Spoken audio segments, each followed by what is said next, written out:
the altar, behind the altar. Ètò gidi ni ètò tó sọ nípa àwọn òjíṣẹ́ Ọlọ́run. Lẹ́yìn pẹpẹ, kí ni wọ́n tún ṣe pẹ̀lú ẹbí wọn àtàwọn ọ̀rẹ́ gbogbo nínú ilé wọn àti nínú ẹbí. Orí ètò yìí lẹ ti máa gbọ́ behind the altar. A fẹ́ gbọ́ nípa wọn àwọn òjíṣẹ́ Ọlọ́run.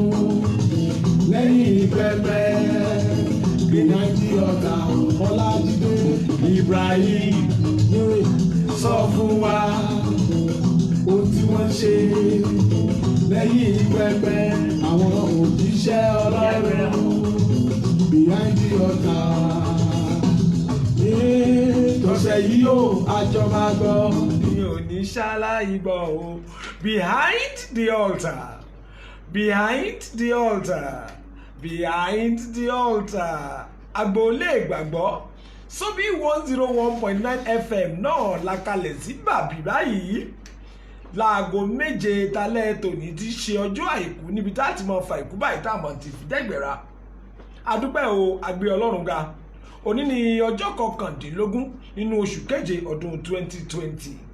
Àmọ̀yìn àmọ̀ṣe lọ́ba akókìkí oore rẹ̀ nítorí pé Ọlọ́run dára sí wa. Olúwa Olúwa wa, orúkọ rẹ̀ ti níyì tó ní gbogbo ayé. Ìwọ tí o gbé ògo rẹ̀ ka orí àwọn ọ̀run láti ẹnu ọmọ ọwọ́ àti ọmọ ọmú ni ìwọ ṣáà ti ń ṣe ìlànà agbára. Olúwa òun ayé, orúkọ rẹ̀ ti ní ìwọ làbá fìyìn àtọpẹ́ fún. Oníbu ọrẹ àyìnọ́ àgbé ọ̀gá fún ààbò, fún ìpamọ́, fún ojú rere àánú rẹ láti ìgbà dé ìgbà. Abẹ̀rẹ̀ oṣù kínní, oṣù kejì, oṣù kẹta, oṣù kẹrin, oṣù karùn-ún, oṣù kẹfà, oṣù keje la tún ti wọ ọ̀sẹ̀ kẹta yìí. Àmọ́ ṣe ọlọ́ba gbogbo ẹ̀yin tẹ́ ẹ wà nílé tẹ́ ẹ ń wò wá báyìí, tẹ́ ẹ ń gbọ́ wá báyìí, ẹ jẹ́ àjọ sọ wípé Olúwa ó máa ṣeun, Olúwa á máa dúpẹ́, Olúwa á máa yìnyàn. Kì í ṣe nípa ipá tàbí agbára, bí kò ṣe nípa oore ọ̀fẹ́ rẹ̀. Ọ̀pọ̀ ẹlẹgbẹ́ wa ló ti kú, ọ̀pọ̀ ló ti ṣègbé, ọ̀pọ̀ ní òsì láyé, ọ̀pọ̀ ló wà lọ́gbà ẹ̀wọ̀n, ṣùgbọ́n tiwa ò rí bẹ́ẹ̀. Ọlọ́run òtítọ́ a máa dúpẹ́ lọ́wọ́ rẹ̀, a máa fìyìn fún ọ. Ọlájídé Ibrahim yìí rèé o. Àtúntì lọ́sẹ̀ yìí Olúwa máa bá wa lọ, máa sìn wá lọ pẹ̀lú wa, ṣáájú wa, Alpha àti Omega wa. Ìwọ ni Ọlọ́run òtítọ́, ìwọ nìkan ni àwọn fìyìn fún. Ẹ jẹ́ ká jọ yìí ní wákàtí yìí. Lónìí behind the altar náà lè tó ta tún kọlu agbami rẹ̀ báyìí. Bàbá wa tí wọ́n jẹ́ àlejò mi lónìí wọ́n máa ti wà níkàlẹ̀ o. Àgbà ọ̀jẹ̀ ni wọ́n nínú iṣẹ́ ìránṣẹ́ yìí. Àwọn náà ni bàbá wa Reverend Dr. David Akinyemi láti ìjọ New Birth Evangelical Church tí ó wà ní ọjà ìyá nílùú Ìlọrin. Bàbá wa ẹ kú dédé àsìkò yìí sà. Ẹ ṣeun sà. Bàbá bí ni sà. Ta ni bàbá wa David Akinyemi gan? Ọmọ ìlú wo ni yín? Ibo la ti bí yín? Bó o lẹ ti rìnrìn àjò yín sà? A dúpẹ́ lọ́wọ́ Ọlọ́run púpọ̀. Ẹni tí Ọlọ́run bá mú wá sáyé tó dẹ̀ dá sí, ó yẹ kó máa yin Ọlọ́run. Mo dé bá nǹkan ńlá níbí. À ń dúpẹ́ lórí ti olùdásílẹ̀ ilé Sobi FM. A sì tún dúpẹ́ lórí ti ìdásílẹ̀ ọdún kẹta ti Sobi FM. Iléeṣẹ́ yìí ò ní jóná. Àmín. Agbára Ọlọ́run yóò máa tibẹ̀ jáde sáyé. Àmín. Ọlọ́run wà pẹ̀lú yín àti gbogbo òṣìṣẹ́ rẹ̀ pátápátá. Àmín. Ta ni bàbá wa David Akinyemi? Ọmọ ìlú wo ni yín? Ibo la ti bí yín? Wo ti Èkìtì wá, Ayétòrò Èkìtì. Ayétòrò Èkìtì. Ní Ìdó-Òsì local government. Lẹ ti wá. Bẹ́ẹ̀ni. Okay sir. Ṣé ẹ bẹ̀rẹ̀ sí ní lọ iléèwé lásìkò wo sà? Ní nǹkan bí ọdún 1945. Lẹ bẹ̀rẹ̀ sùkúù. Bẹ́ẹ̀ni mo bẹ̀rẹ̀ sùkúù ìgbà náà bá a ṣe ń kà nígbà náà. Ẹni bá lọ tí ó kà ọdún kan lẹ́ẹ̀fì ka kíláàsì 1A. Okay. Lẹ́ẹ̀fì ka kíláàsì 1B. Okay. Lẹ́ẹ̀ka kíláàsì 1C. lẹ́tọ̀ wá bọ́ sí standard 1. lẹ́bọ̀ sí standard 1. ẹ ti kà bí ọdún mẹ́ta kan. ẹ tó wá bọ́ sí standard 2. ẹ tó bí ọdún mélòó báyìí kẹ́ tó bẹ̀rẹ̀ standard 10 wí sá. mi ò lè sọ bọ́ lọ́wọ́lọ́wọ́ báyìí mọ́. kẹ́mọ́ wa wí nǹkan mi àtìpẹ́ nígbà tẹ́ ẹ wá ka school wo lẹ lọ́run gan-an sá. school nílùú wa àwọn school oríṣiríṣi tí mo lọ kọ́rọ̀ tí oníṣẹ́ ọlọ́run tó dé mo kúrò ń bẹ̀ torí nílùú wa ń gbà yẹn school wa ò kọjá standard 2. nílùú yín gbà yẹn láti Tòrò Èkìtì. bẹ́ẹ̀ ok sá. ọdún tó tẹ̀lé mo gba Òṣì lọ Òṣì Èkìtì. Òṣì Èkìtì. ok same local government. bẹ́ẹ̀ sá. mo lo ọdún kan bẹ́ẹ̀ torí ọ̀dọ̀ tíṣà ni mo wà tí ó mú mi lọ ìgbà tí mo lo ọdún kan bẹ́ẹ̀ ọdún tó tẹ̀lé wọ́n tún gbé tíṣà ọ̀gá mi wọ́n gbé lọ sí Odò Ọ̀rà ìjọ́sìn náà níbẹ̀ wà tún ṣọdún kan bẹ́ẹ̀. gbàtẹ́ wá parí iléèwé kí lẹ wá ṣe nígbà tẹ́ parí skul. nígbà tí mo parí skul bẹ́ẹ̀ ni sá. mo fi torí ìwọ̀nba tí torí mo ní bàbá tó dàgbà àgbàlagbà ni wọ́n. bẹ́ẹ̀ ni sá. mo ti dàgbà nígbà yẹn ìyá mi náà ti lọ sí ti kọjá lọ. kẹ́ tó parí skul. kí n tó parí skul mo wá parí skul tí mo tó di pé mo sá parí tí kò ságbára mọ́ láti tẹ̀síwájú torí ayé ìgbà náà kò jọ ìgbà yìí. ok sá. ìgbà tí yín báyìí kò jọ àdó yẹ ká yẹ Ọlọ́run lógo fún àsìkò yìí pé nǹkan torí kò sí ìrànlọ́wọ́ ó yẹ tí mo bá rí ìrànlọ́wọ́ ni. ẹ bá kà jù bẹ́ẹ̀ ṣe ká yẹn lọ. ẹ bá jù bẹ́ẹ̀ lọ. ṣé òwò lẹ bẹ̀rẹ̀ sí ní ṣe bẹ́ẹ̀ ti ka skul tán ni àbí iṣẹ́ àgbẹ̀. mo kọ́kọ́ lọ ṣe iṣẹ́ bíi pẹtipẹti akọ̀wé. ok. nìbàdàn. ok. kúrò nìbàdàn yẹn bẹ́ẹ̀ ni mo ti bẹ̀rẹ̀ sí mo ti rí tọrọkọ́bọ̀ tùjọ láyé ìgbà náà bá ṣe ń powó nígbà yẹn o tọrọkọ́bọ̀ làmọ́. lẹ́ ń pè nígbà náà bẹ́ẹ̀ ni sá. náírà so mo fi kó tí mo wá bẹ̀rẹ̀ sí ta orúkọ aṣọ bíi singlet bíi kinní kan bíi gbá bíi tàǹgbà náà tàǹgbà ni bóyá tọ́lọ́run tó máa ṣèrànlọ́wọ́ tó ṣe mo ṣe mo bá yà sí di iṣẹ́ táyà títà. táyà irú táyà wo lẹ ń tàǹgbà náà sá. táyà tuntun ni mo ta. táyà tuntun jẹ́ lè dárúkọ àwọn táyà tẹ́ ń tàǹgbà náà fún wa sá. Goodyear. yes. ọdún rẹ ni ó máa bá gbogbo wa. àmín. Pirelli. bẹ́ẹ̀ni Michelin. wọn oríṣiríṣi. lẹ́ńtà tuntun ṣáà ni kì í ṣàlòkù láyé ìgbà tí. bó o wá ṣe lẹ́nu iṣẹ́ táyà títà yìí náà ni ìpè ti dé àbí bó o ní ìpè ṣe dé. mo ti gba Jésù gẹ́gẹ́ bí Olúwa àti olùgbàlà mi níbi tí ọ̀rọ̀ táyà ti wáyé. ok. so ibi tá a ti ń lọ ni mo ti gbóhùn Ọlọ́run. ẹ gbọ́ ohùn Ọlọ́run ni kì í ṣe pé ẹ rí pásítọ̀ kan tí ń ṣe wá wù yín. rárá nǹkan Ọlọ́run ṣe fún mi ni pé ènìyàn nífẹ̀ẹ́ àti ṣèfẹ́ Ọlọ́run ó wà nínú ọkàn mi gẹ́gẹ́ bí a ti kọ́ wa dandan pa máa ń lọ ṣọ́ọ̀ṣì nílé ìgbà tí mo wà nílé. ṣọ́ọ̀ṣì wo lẹ lọ ń gbà náà sà. CMS St. Stephen Anglican Church ní ìlú Ayétòrò Èkìtì. so mo sáà ń ṣe ṣùgbọ́n nígbà tí ó wá di àkókò kan ọ̀nà àrà ni mo kì í ṣe ohun tí mo lè sọ tán nísìnyí. bẹ́ẹ̀ ni sà. torí láṣẹ wọn máa bù kí torí àkókò wa. torí àkókò náà ni ìwé tí mo ṣe mo ti ṣàlàyé mo ṣe bá sínú ẹ̀ nígbà tó wá yá tí mo wá ní mo fẹ́ kí ṣọ́ọ̀bù mi kó búrẹ́kẹ́ sí mo lọ wá ojú Ọlọ́run mọ́ra nínú orí òkè Akínkẹ́mi ní ọ̀nà Àkànrán ní agbègbè Ìbàdàn ní Ìbàdàn ní bàbá wa Akínyẹlé ló dábẹ̀ ẹ̀ lẹ̀ Okay. bàbá Akínyẹlé so mo nígbà odijọ́ karùn-ún tí mo ti wà níwájú Olúwa ní inú àwẹ̀ àti ẹ̀dùn ni mo gbóhùn pé èmi ò kì í ṣe irú iṣẹ́ tí mo fẹ́ ṣe òwò mi lè wá gbàdúrà lẹ́yìn wá gbàdúrà sí ìgbà náà. náà jẹ́ ó búrẹ́kẹ́ àfi tí mo gbóhùn yẹn mo gbọ́ ní orí òkè Akínkẹ́mi pé èyí tó ń ṣe tiẹ̀ kọ́ pásítọ̀ lọ́ọ́ ṣe. Pásítọ̀ nígbà tí Olúwa tẹ wá gbóhùn yìí bó lè ṣe dá Olúwa lóhùn padà. mo tiẹ̀ kọ́kọ́ sá jáde nínú yàrá tá a wà ní. ẹ sá jáde ìpè táyà lèmi fẹ́ mọ́ ta ń tèmi èmi ò dìbò ní sẹ́ pásítọ̀ tí a ti fẹ́. kówó pé ní ti yín gbà náà. kówó wá ní. so nígbà tí ohun yìí wá dé tẹ gbóhùn yìí ó tó bí ọdún mélòó àbí oṣù immediately náà lẹ́kàn dọ́lọ́run lóhùn lábẹ́rẹ́ iṣẹ́.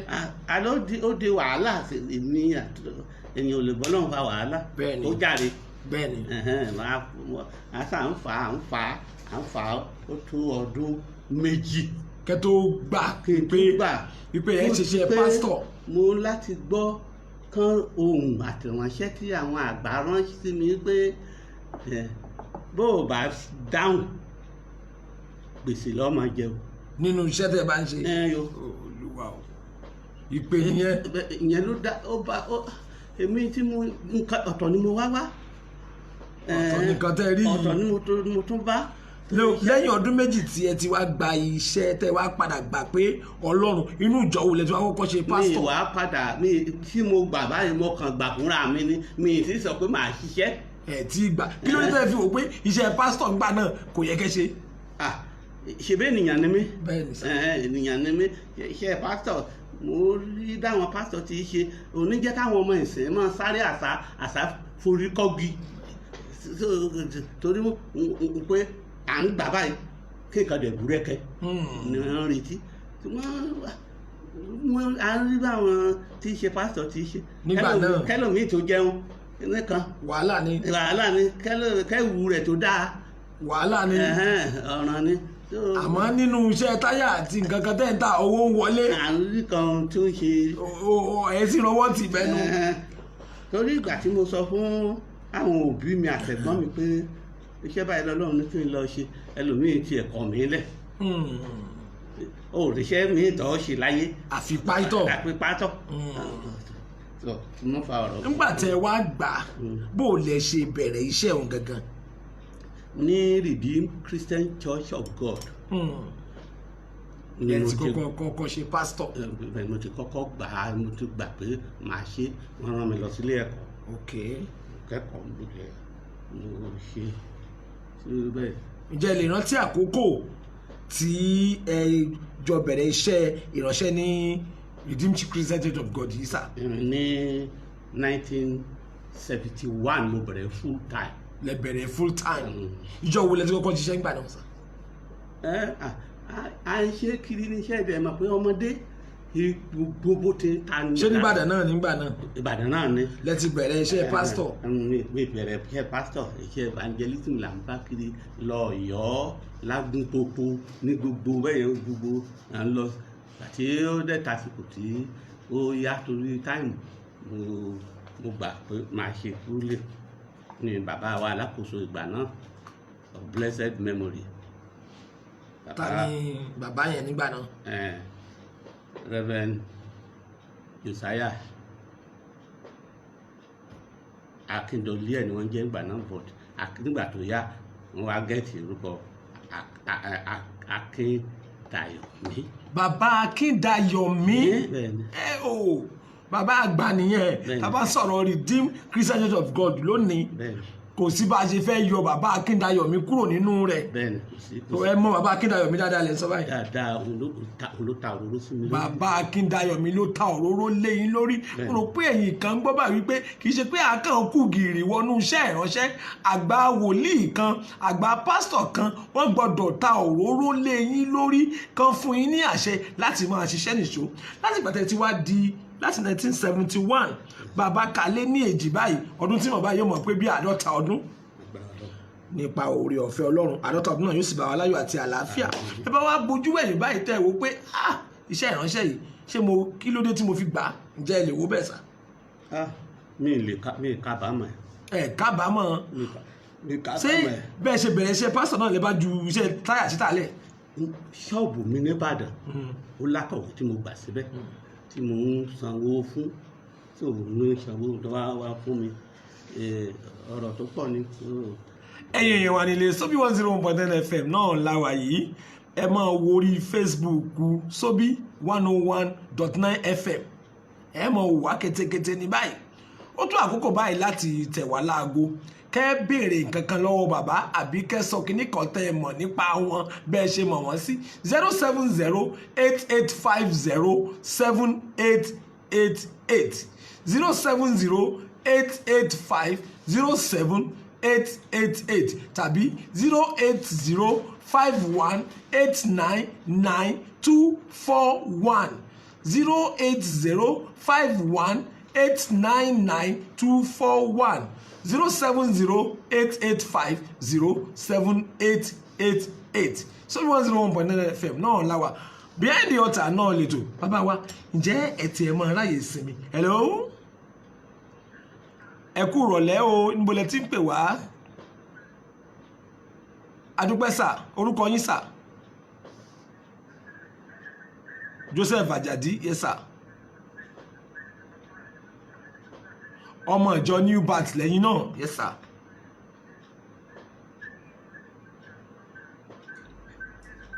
túrú bàbá lẹ fi gbàgbọ́ lẹ fi mọ̀ tó ń jẹ́ Jésù nínú ayé yín ògo ni fún Ọlọ́run lókè ọ̀run àwọn náà ń gbọ́ bẹ́ẹ̀ tí ń wí yìí o àmín àmín ẹ ṣeun sá bàbá wa Àjàdí láti ìjọ New Bat náà lẹ́wà ògo ni fún Ọlọ́run lókè ọ̀run bàbá wa ǹjẹ́ ẹ tí ẹ máa ń sinmi ẹ lákòókò tẹ́ ń sinmi. mo ti kọ́ ẹ̀kọ́ yẹn ní rìjíìmù pé àgbọ́dọ̀ máa ń sinmi. ẹ ń sinmi. ṣùgbọ́n kò rọrùn. kò rọrùn fún ìránṣẹ́ Ọlọ́run láti sinmi. kò rọrùn fún láti sinmi so ṣùgbọ́n ó di túláàsì. láti sinmi. láti sinmi. ǹjẹ́ hello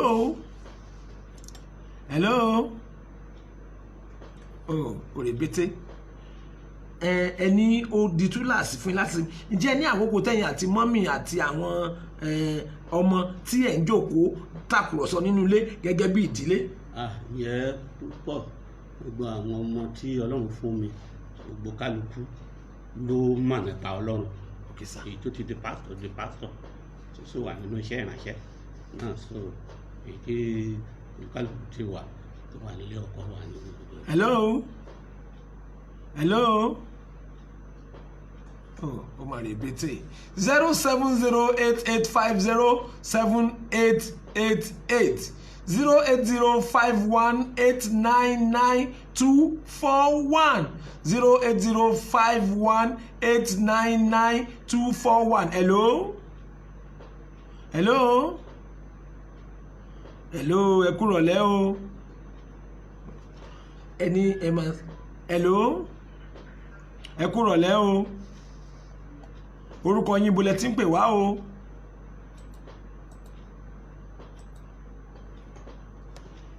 bàbá wa ẹ jọ̀wọ́ kí ni ó fà á tó fi jẹ́ pé lóde tòní iṣẹ́ ìránṣẹ́ ó yàtọ̀ sí bíi ti àtijọ́. ìgbà tó jẹ́ pé tí àkókò yìí ayé ni kálukú dojúkọ. ayé ni àdojúkọ ìjọba àrùn ló yẹ ká dojúkọ sá. bẹ́ẹ̀ni n tí oníkan kọ́kọ́ sọ náà nìyẹn ẹ tètè máa wá ìjọba Ọlọ́run àti òdodo rẹ̀ gbogbo ohun tó bá kù àáfẹ́ kan ṣùgbọ́n ènìyàn làkọ́kọ́ máa ń wá lẹ́nu èèyàn máa ń wá ẹni ìsẹ́ni tí ó lọ sọ́dọ̀ onígàrí tí ó sọ pé mo fẹ́ ra gàrí oní 10 naira tí wàá ní ẹni kọ́kọ́ bá mi bú ẹni wá kí n lọ tọ́ wò náà. ètò ìbọn tí àwọn Haúsá ń pè ní jára kí ló wá fà sá kí la lè ṣe sá. hello